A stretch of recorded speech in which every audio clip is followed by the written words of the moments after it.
All right, ISHR students, let's go ahead and start with our first video lecture on supply, demand, and ultimately pricing. Before we get started, just mention that this video lecture is designed to help you in your understanding of IB Diploma Economics.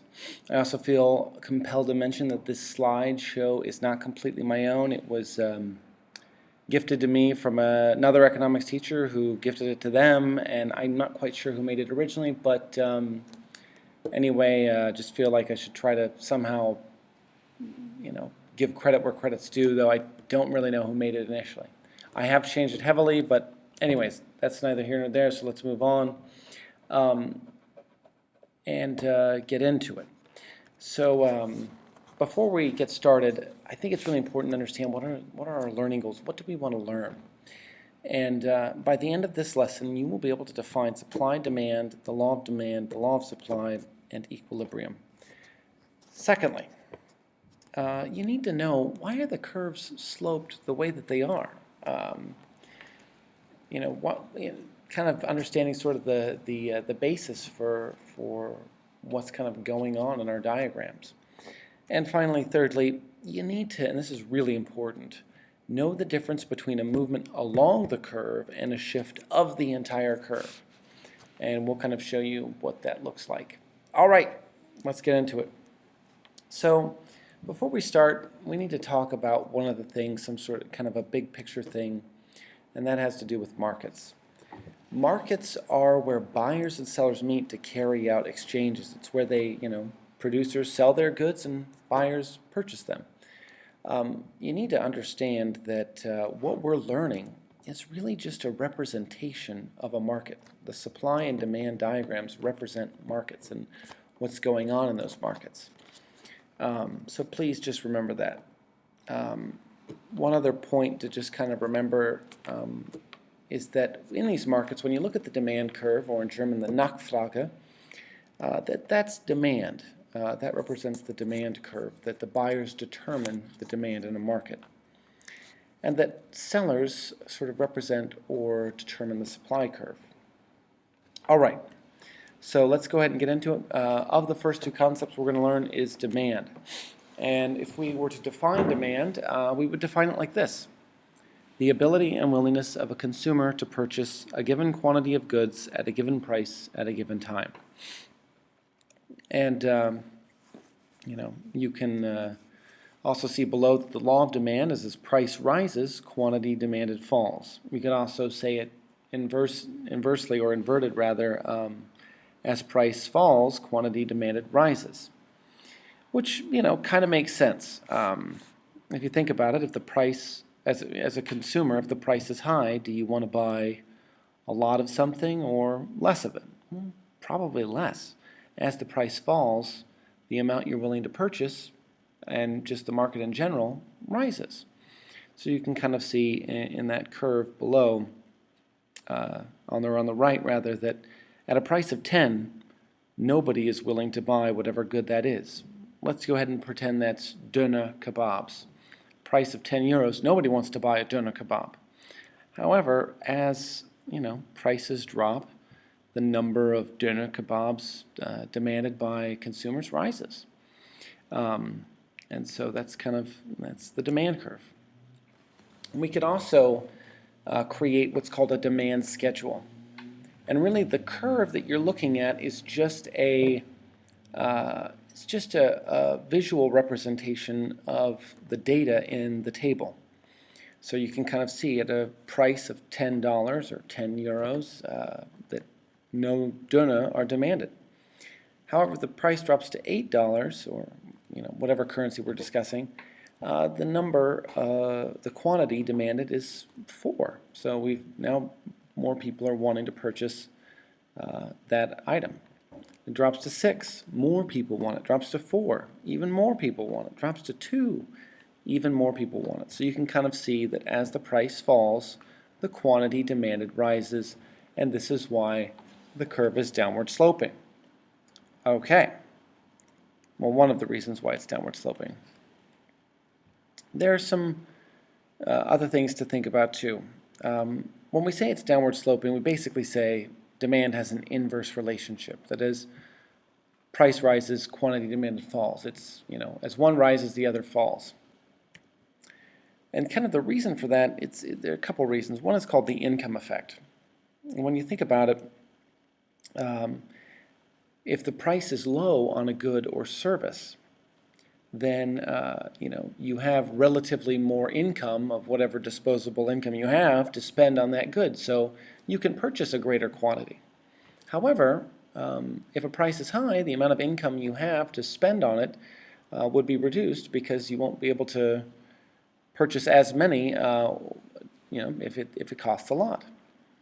Next, another reason why demand is downward sloping is something called the substitution effect. And we'll go ahead and look at that market again that we were just looking at with the demand curve for Döner. And let's go ahead and switch it. Let's say it's not Döner. Let's say it's McDonald's cheeseburgers. If McDonald's raised the price of their cheeseburgers to $10, nobody would want to buy McDonald's cheeseburgers. Everybody would buy cheaper substitutes like Jim Block and Burger King.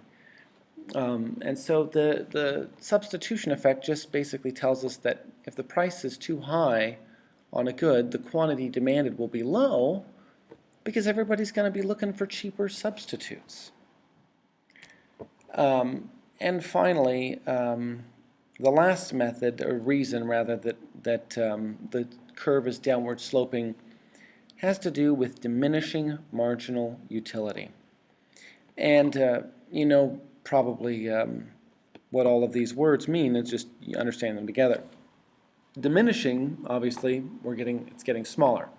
Marginal has to do from the next unit. So in economics, whenever we say marginal, we're looking at from one unit to the next. And finally, utility in economic sense has to do with satisfaction or benefit. And so we can kind of look at the amount of satisfaction or benefit you get when you consume something. So let me just get past this real quick. And let's look at this to understand a law of diminishing marginal utility. We take the example of let's say you have just been outside playing for hours and hours, and you haven't had anything to eat, and you're starving. And so when you finally go and get some food, let's say you get a piece of pizza, or maybe you get a donut like Homer Simpson. Anyway, whatever you get, let's say it's pizza, the first piece of pizza that you consume, the amount of satisfaction, or in the left-hand column, as you can see, it says joy. The amount of satisfaction or joy you get from consuming that first piece of pizza is huge. You're starving. However, when you consume a second piece of pizza, the amount of satisfaction decreases. Consume a third piece of pizza, it decreases even more. By the time you've consumed a fourth piece of pizza, you haven't gained a lot of satisfaction between the third and the fourth. So you can kind of see that the law of diminishing utility kind of means the law of diminishing satisfaction. As you consume more, you get less satisfaction. If you kept consuming pizza, actually it would start to go in the negative, kind of like you can see on the curve. It's actually starting to slope the other way when you get to 5 and 6, and I'm sure 7 would be even lower. And at that point, you're probably throwing up pizza. So hopefully you've just not eaten them anymore. The point is, with relation to demand, in greater quantities, people don't get as much satisfaction. So prices would tend to be low at greater quantities. Okay, let's move on. Oh, let's listen to this wonderful announcement. Boys football practice has been cancelled today. There will be no varsity boys football practice today. I am not willing to start this video over for an announcement, so we're going to just power through. Okay, so early in our learning goals, we said it's important to know the differences of a change along the curve and a movement of the curve. If you ever see triangle, which means, or delta QD, which means a change in quantity demanded, that's a change along the curve, and that always occurs due to a change in price. So if ever the price changes, That's a change in quantity demanded. However, if we say that there's a change in demand or a delta D, that means demand has changed at all given quantities, that the whole curve has moved either to the right or to the left. And it's kind of the same with supply. If we ever say that there's a change in quantity to supply, that's due to a change in price. However, if there's a whole change in supply, basically delta supply, the whole curve has shifted. And please note, the whole curve has moved. We haven't moved along the curve. Okay, so let's kind of look at what shifts a demand curve. Why would the demand for a good or service shift to the right or left? And we're going to kind of show you what this looks like in a second, but let's go over what causes it to shift. I think of it, a good way to remember it, as tried. Tastes and preferences, or just tastes, consumer tastes. Related goods, complementary and substitute. Income, expectation of future prices, and demographic changes. I'll briefly go over these. Taste and preferences just have to do with what consumers like. When companies invent new products that everybody thinks is really great, or if companies invent products that people say, oh, it's maybe people think it's very healthy, or it's in vogue, it's in fashion, people want it because it's cool. This can cause demand to increase or to rise, which means the whole curve shifts. An example of this might be, Crocs, for example, the famous footwear from 5 years ago. They have kind of fallen out of fashion. You don't see too many people wearing Crocs as much anymore. Demand for them has dropped, and demand for deck shoes, Sperry topsiders or something, has risen. That's largely because consumer tastes change over time and whatnot. So that's an example. Related goods are complements and substitutes. These are goods. A complementary good is a good that goes with another good, like shoes and shoelaces, or ketchup and French fries. Substitute goods are goods that replace each other and serve as the same function. So, for example, Xbox One and PS4, Nike and Adidas, maybe Apple and Samsung. These are goods that can kind of replace each other. Next, income. People have larger income, they can afford to buy more products and services. This is something that would shift the whole demand curve to the right. If people had less income, it would shift to the left. The next determinant of demand is expectation of future prices. This one's quite easy. If you kind of think, if you know that prices are going to go down in 2 weeks, will you buy something now or later? Well, you'll probably wait. So if consumers expect prices to drop, demand will drop right now, but in the future, because they're waiting in the future to buy something at a lower price. On the inverse, if we all know prices are going to rise in the next 2 weeks on something like sausage, maybe everybody's going to run to the store and buy a bunch of sausage, and so demand would rise briefly before that price hike hits. And finally, demographic changes. That just has to do with changes in the population, in terms of not just the number of people, but maybe the structure, the youth versus the elderly, and the type of different groups within the population. Obviously greater population, greater demand. But anyways, we'll kind of go and give you examples of all of these, but just wanted to briefly go over these determinants of demand. So let's kind of look at a demand curve again. We see our price and our quantity and our demand slope. And if the price drops from A to B, we say that this is a change in quantity demanded. When the price drops, consumers are willing to buy more at every available quantity. However, if, for example, maybe consumers aren't making as much money, like let's say there's a big recession and people have lost their jobs and people just don't have as much money. income was one of the determinants that we were discussing a moment ago, and if everybody's earning less money, the whole curve is going to shift less, and basically what's going to happen left, and what's going to happen is that everybody's going to be demanding that quantity, that same amount of quantity at a lower price, and so basically the whole curve is going to shift. Let's take an example of a change in demand. One thing that you should know is that, kind of like we just gave the example of, people having less income. And when they have less income, they're willing to, they don't have as much money to spend on goods and services, so demand drops.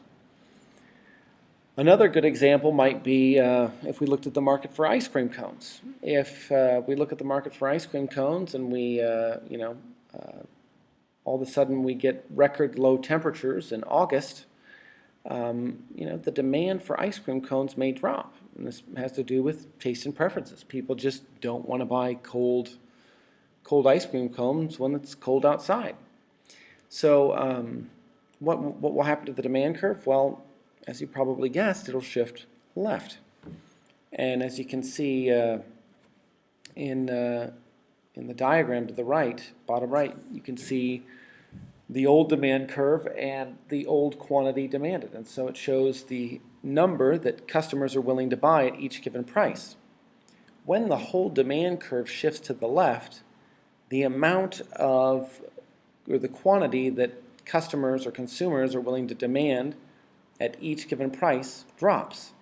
And so you can see the numbers have changed in our table, and they now illustrate a new demand curve on the right. And so you can kind of see there's been a drop in demand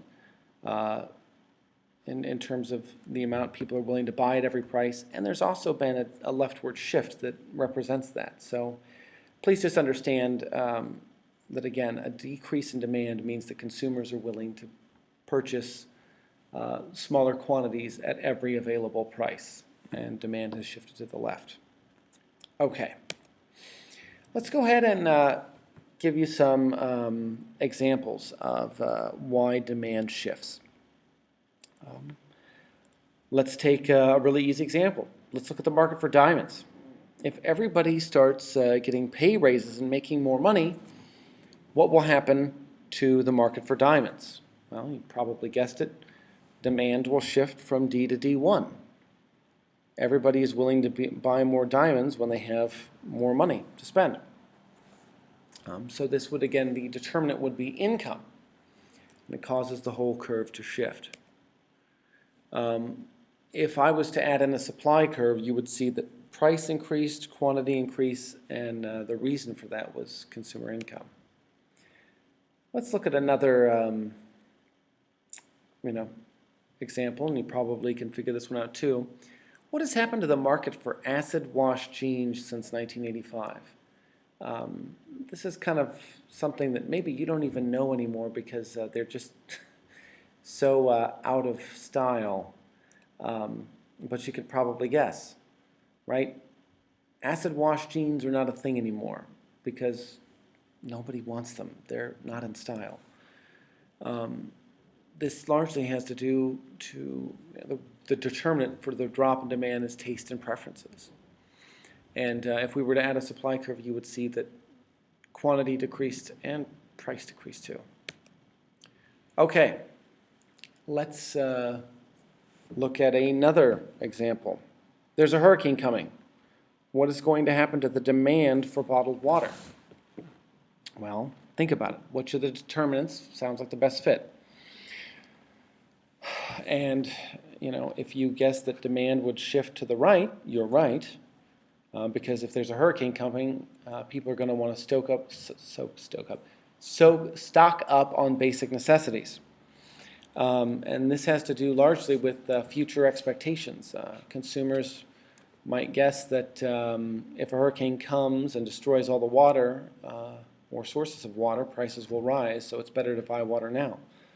Also, they might buy water just as a sort of a buffer to protect themselves when there isn't any left. And so again, it has to do with consumer expectations, not in addition to price expectations. Okay, let's look at another example. Let's say the price of hamburgers increases.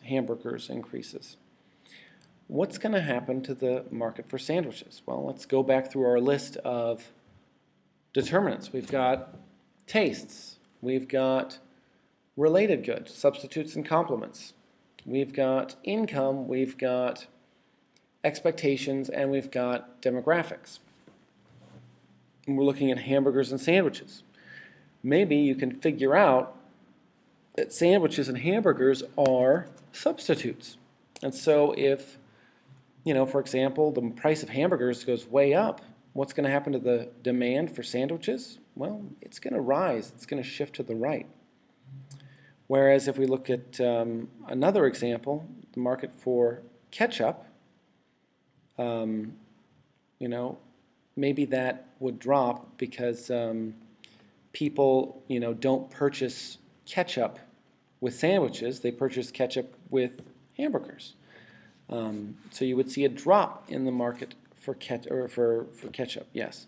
So these are all examples of these shifts in action. So anyway, we'll go ahead and move on. I'm going to go ahead and stop this video, and this will just kind of be our demand video. And I hope this helps. Please feel free to give me feedback because I could use it. I have not made a lot of these and could definitely use some feedback. So as we're done, let's just make sure that you learned something. Could you define demand? What was demand? Hopefully, right now you can just pause the video and see if you can recite it or if you can write it, but hopefully you know that it's the ability and willingness of a consumer to purchase a given quantity of goods at a given price at a given period of time. What does the law of demand say? As the price goes up, the quantity demanded goes down. Hopefully you got that. And finally, what's the difference between a movement of the curve and along the curve? Well, if it moves along the curve, it's always due to a change in price. And if the whole curve moved, it has to do with a shift of or a change in one of the determinants that is causing people to either want more at every available price or less. All right, this is your first video lecture. Hope that this helped. Good luck, and we'll talk to you soon. Bye.